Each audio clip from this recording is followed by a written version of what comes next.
raise your hand and I'll call on you. Coach? Good win for us tonight. I do want to start out just by thanking our fans. They were fantastic tonight, showed out in droves.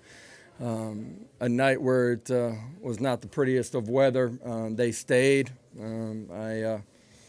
We feel them and appreciate them, man. They've been on this journey with us together this season, but really over the last 2 years, and appreciate their support. Our players, it means a lot to them.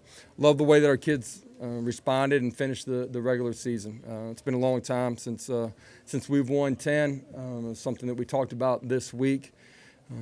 It was important to go finish the right way, and our guys did that. Defensively, they responded in a really positive way. They're a prideful group and played a lot better football this week. I know there's been a lot of talk outside of our program, just from different people about what the culture is inside of our locker room, man. And when I got here 2 years ago, nobody thought we'd win 10 by this point. But there were 30-plus kids that left this program. This group chose to stay, and they bought into me. They bought into our staff. They bought into the culture, the connection inside of our locker room, what we're going to build inside of our program, and they built it. And they only did that by working hard, competing together, and then competing for one another. And, we've been far from perfect, and that starts with me. But I'll tell you what, this group loves one another, and that's why, we've turned this program in the right direction, and the future is bright, and I'll go to battle with these guys any day, anywhere. Austin, defensively, you talk about being a prideful group. What did you see from that group tonight? And then the big splash plays at the running game in the second half. Jalen, 5 carries for 160. Dylan had 400. I mean, offensive line, I think, was a little prideful too, right? Yeah, defensively a week ago, all three levels playing together, gap integrity. A lot of what we saw tonight were things that we had seen a week ago.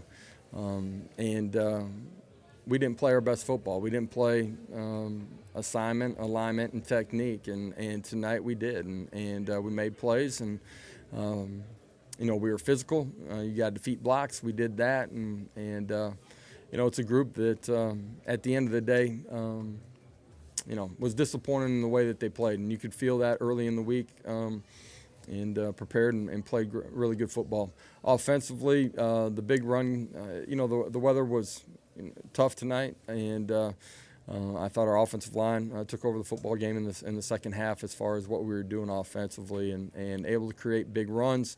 Our running back stepped through something typically in the first or second level right there, or third level early, and did a great job of extending the play. Thought we blocked cleaner up front in the second half and created those big plays. David Pascal and Joe Rex. Josh, can you just talk about the defense on the back end, given all the defensive action were out? There were a lot of guys that were out tonight. Defensively, obviously, we're missing 3 guys that probably started a week ago. Guys played different positions. They played them well. Offensively, we were missing a bunch of guys that weren't able to play in this one. Next man up, competed hard, and proud of the effort. And nobody batted an eye. And when they got their opportunity, they played good football. Josh, you mentioned that culture. Was that tested at all this week? And then also, what did you see from Banks' Purposeful, wanted to play well. It meant something to play with the guys around him. The beginning part of your question, I'm sorry. You mentioned the culture. Was it tested this week? Yeah, sure. In the way that highly disappointed in how we played a week ago. How do you handle adversity, man? It matters. This football team, like this program's faced a ton of adversity, in the last 2.5 years, and these kids have handled it the right way, and that does not mean that we play perfect each week, obviously, but they handle adversity and they fight and they regroup and they come back. Coach, 55 seconds right off the bat to get on the board. Is that, last play right there, the whole sequence all the way down the field, does that set the tone for the rest of the game? It set the tone for the first series, but you still got to go out. You got to get a stop. You got to come back and create momentum on top of that. You know, the weather pattern, we knew it was going to get rougher during the course of the ball game, and you know, the wind would probably pick up too, and felt like, you know, we wanted to take the football first and then try to create some big plays. And you know, some of what we do just in RPO game and that type of thing, the weather had a factor on it. You know, I mean, you're in the belly, the ball's getting wet as you're, you know, riding the back, and I thought Joe did a really good job of taking care of the football tonight. We created some big plays. You know, there's a couple things that he'd like to have back, but all in all, just with everything that was going on tonight, I thought he played well. Patrick Brown.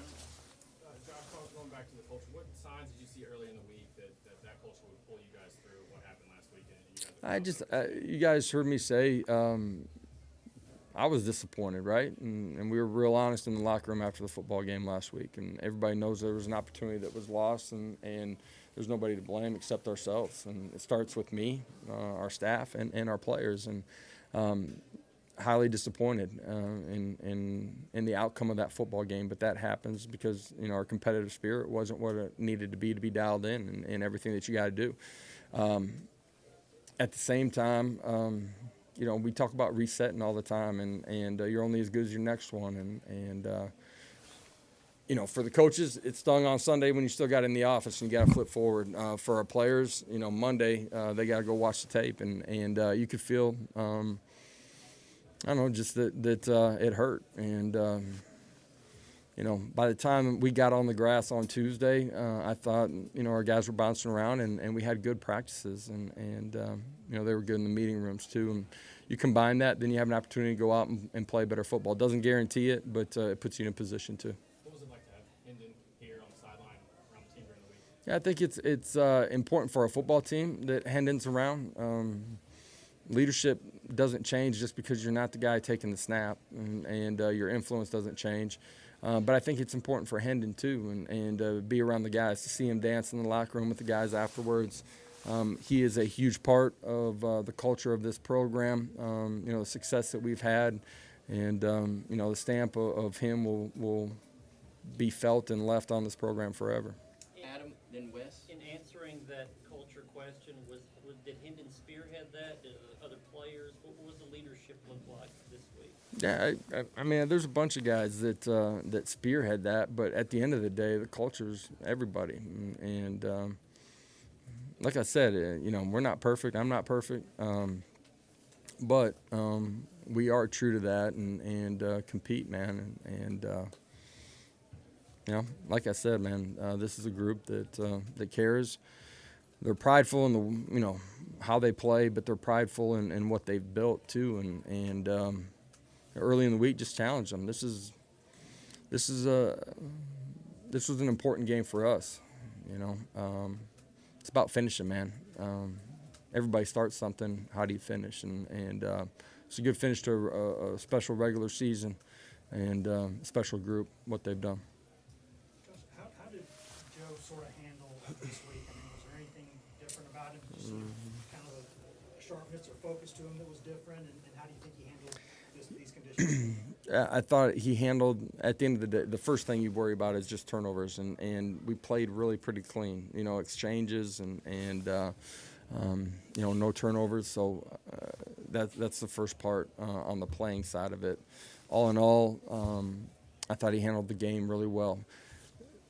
During the course of the week, like, he stayed in his routine, you know what I mean, when he was in our building. And I think that speaks to the way that he had prepared as a backup too, that his habits really didn't change as far as extra time spent in the building, watching film with coaches, extra, you know, preparation during the meetings. He was excited for his opportunity, you know, and has prepared for a long time to get another opportunity and play better. Mike, then Vince. Josh, with bowl possibilities like orange and cotton out there, do you have a preference? What does it mean just to be in the conversation for those things right now? Yeah, don't have a preference. End of the day, I've learned that your preference, you know, typically doesn't come true anyway. So, you know, obviously you got to sit back and watch another week of ball. And you know, for us, wherever we end up is where we end up. Look forward to competing with these guys again, and obviously feel like we'll be in a special bowl, and expect our fan base to travel well, and us to get ready to go play well. Josh, what can you say about the job D. Williams did on the punt return? And then also you guys went 2 returners, so what score kind of sprung on them initially? Yeah, just what they do on their punt unit. You know, felt like we needed to have 2 guys back there at times. D's been really close throughout the course of the season. You know, a cut here or there by him maybe, or the other 10 guys competing and straining. We got a chance to get one to the house. Tonight, D did a great job, but the other guys on the unit did a really great job too of creating space for him, and multiple returns. Obviously, the big one that goes all the way. Squirrel was back there. We trust him with the ball in his hands too, and did a great job. Eric? A couple of runs really opened up, scoring from 80, 83, 50, 53. Yeah. What kind of worked well? Exactly how you thought it was going to happen. Yeah. End of the day, we were pretty clean up front. There were a couple of pull schemes that happened on, and you know, up front, they did a really good job on double teams, but got off on the second level too. The backs pressing the course was important too, just to hold the backers inside. On a couple of them, they stepped through some stuff too, and you know, D. Samp stepped through one, Jalen Wright stepped through one too. You know, so it was everybody involved in those runs. Josh, next few weeks you'll close out the 2023 recruiting class, transfer portal window will open, and you'll get those extra ball practices. How important do you consider these next few weeks to the continued growth of your program? Yeah, bowl prep is extremely important. You get a chance to kind of reset, get into fundamentals early part of it. Your vets continue to grow as you get ready and get closer to the bowl game. Your young guys get so many valuable opportunities to grow and compete. Some really good things that some young guys did late in the ball game tonight. There's some things that they can obviously be a whole lot better at. The urgency of bowl preparation will be important. Obviously, we're getting ready to go finish the 23 recruiting class here. You know, 2 years ago we talked about what we were going to do. They can see what the culture is. They can feel it. They see the connection inside the building. They understand what our coaching staff's all about. They understand, you know, that this program's on solid ground, but only going to continue to get better. All right. Thank you. We'll have players in here shortly. Appreciate it, guys. Have a great night.